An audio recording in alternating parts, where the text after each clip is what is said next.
हिमाचल प्रदेश के ताजा सियासी हालात के बीच सुक्खू सरकार पर खतरों के बादल मंडरा रहे हैं और सुखविंदर सिंह सुक्खू के पास सरकार बचाने का एक बागियों की सदस्यता रद्द हो, ये सबसे बड़ा हथियार था। अब बागियों की सदस्यता रद्द भी हो चुकी है, तो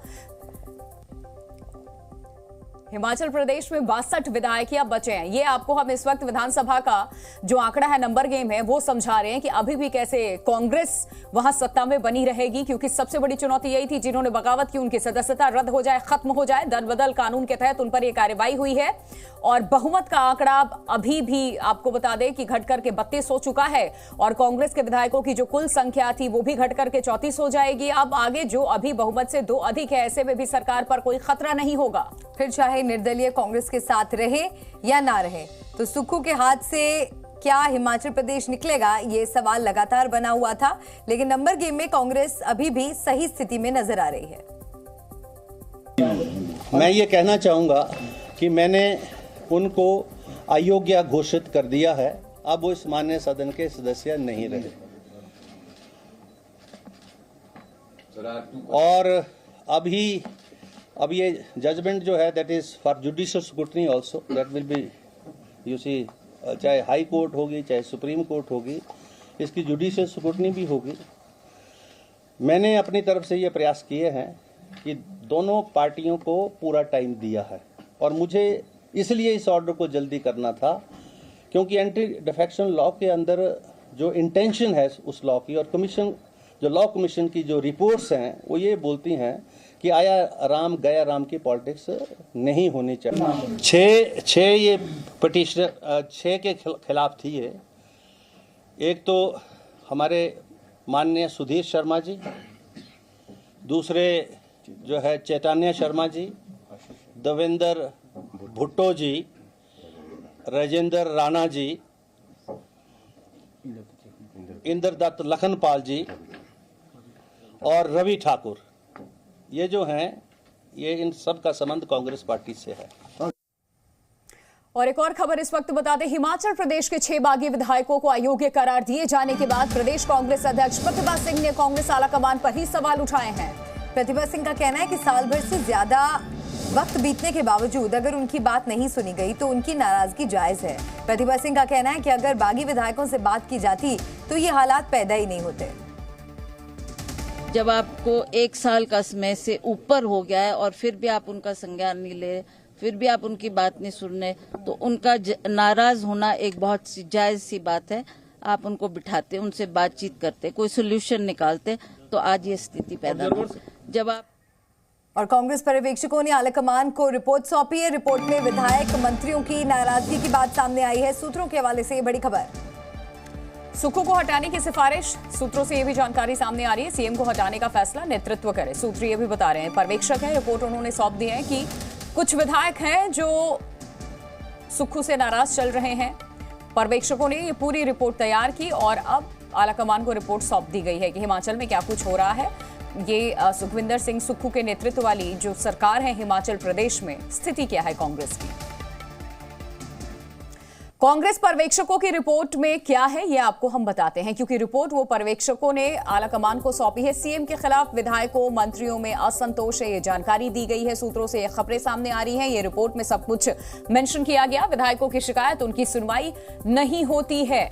मंत्रियों के काम में हस्तक्षेप से भी उनके बीच नाराजगी बनी हुई थी। सुक्खू के चुनिंदा अफसरों के हस्तक्षेप से ये नाराजगी बन रही थी। सीएम सुक्खू को बदलने की आवश्यकता है, ये भी इस रिपोर्ट में बात सामने आई है। सीएम को कब बदला जाए ये नेतृत्व का फैसला हो। लोकसभा चुनाव तक सुक्खू ही सीएम बने रहें, ये भी सुझाव एक दिया गया है। रिपोर्ट में ये बातें रखी गई हैं सामने। सभी 6 बागी विधायकों पर एक्शन लिया जाए, विधायकों के खिलाफ कड़े कदम उठाने की सिफारिश भी की गई थी। समीक्षा इस वक्त हिमाचल प्रदेश से हमारी संवाददाता जुड़ चुकी हैं, सीधे उनका रुख कर लेते हैं। समीक्षा, हिमाचल कांग्रेस के 6 विधायक अयोग्य ठहरा दिए गए, लेकिन अब भी कांग्रेस में स्थिरता ही देखने को मिल रही है क्योंकि बहुमत है कांग्रेस के पास। कोई खतरा इस सरकार पर? बिल्कुल, देखिए लंच ब्रेकफास्ट डिप्लोमेसी जो है यहाँ पर चल रही है। सुबह से मुख्यमंत्री के पास विधायक पहुंचे हैं। हालांकि विक्रमादित्य सिंह जो कि कल इस्तीफा दे चुके थे, लेकिन पर्यवेक्षकों के साथ बातचीत के बाद उन्होंने वापस ले लिया था, जिसके बाद वो आज भी यहाँ नहीं पहुंचे हैं। कांग्रेस की प्रदेश अध्यक्ष प्रतिभा सिंह कहीं ना कहीं नाराजगी जता रही हैं। वो ये कह रही हैं कि विधायकों ने जो है वो ठीक किया है, क्योंकि उनकी बातें जो है वो नहीं सुनी गई थी। 1 साल से उन्हें नजरअंदाज किया जा रहा था। तो कहीं ना कहीं देखिए, 2 गुटों में कांग्रेस इस वक्त बढ़ती हुई नजर आ रही है। लेकिन जहां पलड़ा बीजेपी का पहले भारी नजर आ रहा था, वहां अब कांग्रेस जो है वो फ्रंट फुट पे आकर खेल रही है, क्योंकि इस वक्त भी अगर देखें तो कांग्रेस के पास बहुमत है और जो 6 विधायक जिनकी सदस्यता रद्द कर दी गई है, या तो फिर वो उपचुनाव में लेकर जाएंगे या तो फिर सुप्रीम कोर्ट में जो है वो वहां तक इस मामले को पहुंचाएंगे। लेकिन फिलहाल की अगर स्थिति देखें तो कांग्रेस की ओर से जो विधायक हैं वो बीजेपी की तरफ जाएंगे, वो थोड़ी सी संभावनाएं कम जताई जा रही हैं, क्योंकि विक्रमादित्य सिंह की ओर से जब इस्तीफा दिया गया था उसके बाद क्या ये लगाए जा रहे थे कि कहीं वो बीजेपी में शामिल होने के लिए या उनके साथ जो 4-5 विधायक हैं वो भी वहां जाने की कोशिश तो नहीं कर रहे हैं। लेकिन ये कहीं ना कहीं अब संभावनाएं और अटकले जो है वो कम नजर आ रहे हैं। लेकिन पलड़ा इस वक्त बीजेपी का भारी है, कांग्रेस का भारी है। कांग्रेस के पास इस वक्त बहुमत है और स्ट्रांगली यहाँ पर मुख्यमंत्री जो है वो खड़े हुए हैं, क्योंकि मुख्यमंत्री के पास भी अपने बहुत सारे विधायक हैं, जिससे लेकर उन्होंने अपनी बातें जो है वो रखी है। लेकिन जो पर्यवेक्षक हैं पहुंचे हुए थे, सभी विधायकों ने अपनी अपनी जो समस्या। बिल्कुल, इसी से जुड़ी एक बड़ी खबर मिल रही है। समीक्षा, लौटेंगे आपके पास, बने रहिए। हिमाचल प्रदेश से जुड़ी एक और बड़ी खबर, पर्यवेक्षकों से मिलेंगे विक्रमादित्य सिंह। मुलाकात के बाद स्थिति साफ होगी, पर्यवेक्षकों के सामने अपनी बात रखेंगे। तो ये वो मंत्री हिमाचल सरकार के जिन्होंने इस्तीफा दिया था, क्या कुछ कह रहे हैं सुनिए पहले। माननीय जो हमारे इंचार्ज है, ऑब्जर्वर है, वो आए हैं शिमला और मैंने कल भी उनसे बात करी थी, आज भी उनसे जाकर बात करेंगे और उसके बाद जो है वो स्थिति स्पष्ट हो। मुख्यमंत्री हमारे बड़े भाई है, मैं उनका छोटा भाई हूँ, तो अच्छी बात है। तो भाइयों के बीच में दरार कैसे आ गई? नहीं, दरार कोई नहीं है भैया, दरार कोई नहीं है। हम उनका बहुत मान सम्मान करते हैं, हम सबका बहुत मान सम्मान करते हैं। और अगर कुछ इश्यूज हमने उठाए हैं तो उनको हमने पार्टी हाईकमान के समक्ष रखा है और उन्होंने मुझे इस बारे में कहा था कि हम इस पे कल फिर से बात करेंगे।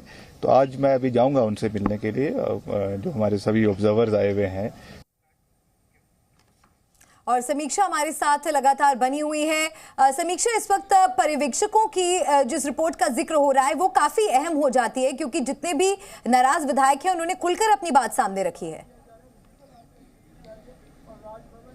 बिल्कुल, देखिए, क्योंकि पर्यवेक्षक जो हैं वो ये चाह रहे हैं कि हिमाचल, क्योंकि आगे आने वाले समय में लोकसभा के चुनाव है, लोकसभा चुनाव तक यहाँ पर परिस्थितियों को होल्ड करने का प्रयास यहाँ पर किया जा रहा है। कांग्रेस ये चाह रही है, क्योंकि नॉर्थ इंडिया में हिमाचल एक ऐसा स्टेट है जहाँ पर कांग्रेस की सरकार है, तो ऐसे में अब उन्हें हिमाचल में कांग्रेस को बचाने को लेकर यहाँ पर कवायद जो है वो शुरू कर दी है। लेकिन वहीं अगर संगठन और सरकार में तालमेल की बात देखें तो यहाँ पर पर्यवेक्षक जो हैं वो भी DK शिव कुमार यहाँ पहुंचे हुए हैं, भूपेश बघेल यहाँ पर पहुंचे हुए हैं और भूपेंद्र हुड्डा भी यहाँ पर पहुंचे, मुख्यमंत्री समेत जो 32 विधायक है वो पहुंचे हुए हैं। लेकिन अभी की अगर बात करें तो विक्रमादित्य सिंह और उनकी माताजी जो कि सांसद भी हैं और कांग्रेस प्रदेश के अध्यक्ष भी हैं, वो यहाँ पर पहुंची हुई नजर नहीं आ रही है। तो कहीं ना कहीं देखिए, जो गुटबाजी और जो तालमेल की बात है वो कहीं ना कहीं नजर नहीं आ रही है। जो नाराज विधायक हैं, जो बागी हुए रखे हैं, उन्हें भी उनकी सदस्यता बड़ी बात यह है, विक्रमादित्य सिंह कल जिस तरीके से भावुक होकर के अपनी बातों को सामने रख रहे थे, नाराजगी जाहिर कर रहे थे, आज खुद को छोटा भाई बता रहे हैं सुखविंदर सिंह सुक्खू का, जिनके खिलाफ कल इन्होंने इतनी बड़ी बड़ी बातें कही थी। समीक्षा, बहुत शुक्रिया आपका तमाम जानकारी देने के लिए।